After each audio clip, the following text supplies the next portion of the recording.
আপনি যে কোনো সুরে পড়ে দিতে পারেন। মাকামে জেদা, মাকামে ইজাজ, আরো যে কোনো সুরে আপনি যখন স্কেলটা শিখে যাবেন।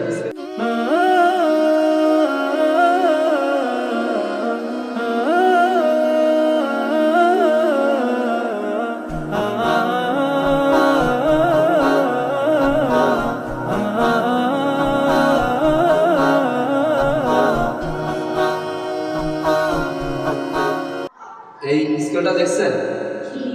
আচ্ছা, এখানে আরেকটা স্কেল আমি দিচ্ছি।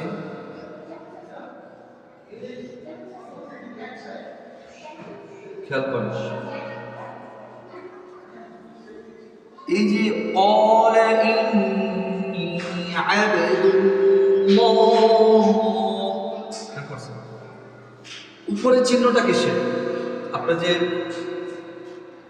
লাহান, আপনার যে কণ্ঠ, আপনার যে সুর, মাকামে জেহেরকা, মাকামে ইজাজ, হ্যাঁ, আরো বিভিন্ন সাহিত্যের সাথে যে আপনি তেলাওয়াতটা করবেন, তখন আপনার এখানে একটা স্কেল থাকে। আপনাদেরকে আমি মুখে এত বুঝাই, আপনারা বুঝেন না।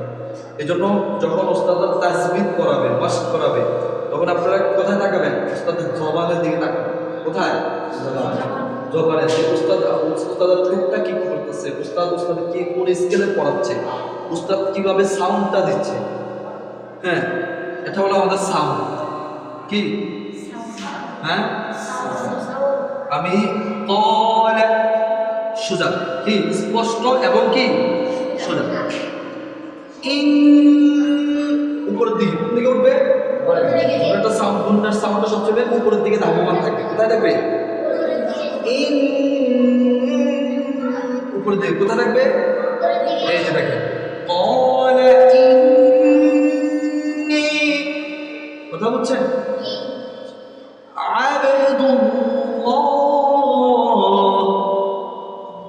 যে বড় টানগুলো আছে, একালিক টান, চালালিক টান, ওগুলো ধাবমান কোথায় থাকবে? উপরের দিকে।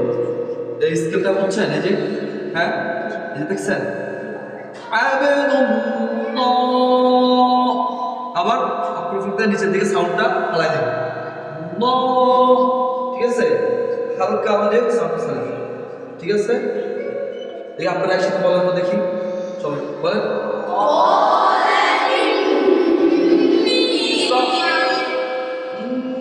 উপরের দিকে উঠাবেন। ঠিক আছে, আবার আমি হাত নাড়াবো, আপনার উপরে উঠাবেন সাউন্ড। ঠিক আছে, 1 2 3 বলেন।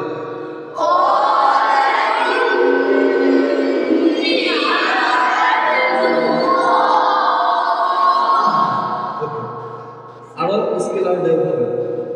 কথা বুঝতে পারছেন? দেখেন কেমন আতানিয়াল কিতাব, কথা বুঝছেন? আতানিয়াল কিতাব, সাউন্ডটা কিন্তু এখানে উপরের দিকে যায়, নিচের দিকে নেমে গেছে। ঠিক আছে, হ্যাঁ। ক্বালা ইন্নী আবদুল্লাহ, আপনি যে কোনো সুরে পড়ে দিতে পারেন। মাকামে জেদা, মাকামে ইজাজ, আরো যে কোনো সুরে আপনি যখন স্কেলটা শিখে যাবেন। স্কেল কি? যে গুণার স্কেলটা কোথায় থাকে, দাওয়ামানটা কোথায় থাকে, নিচের দিক না উপরের দিক, এবং একালিকের ক্ষেত্রে দাওয়ামানটা আপনি কোন দিকে দিবেন। যেমন পানির মতো একদম সোজা স্কেল, এটা কি সোজা, তাই না? আরেকটা আছে পানির মতো ঢেউ, কি? যেমন আমি যে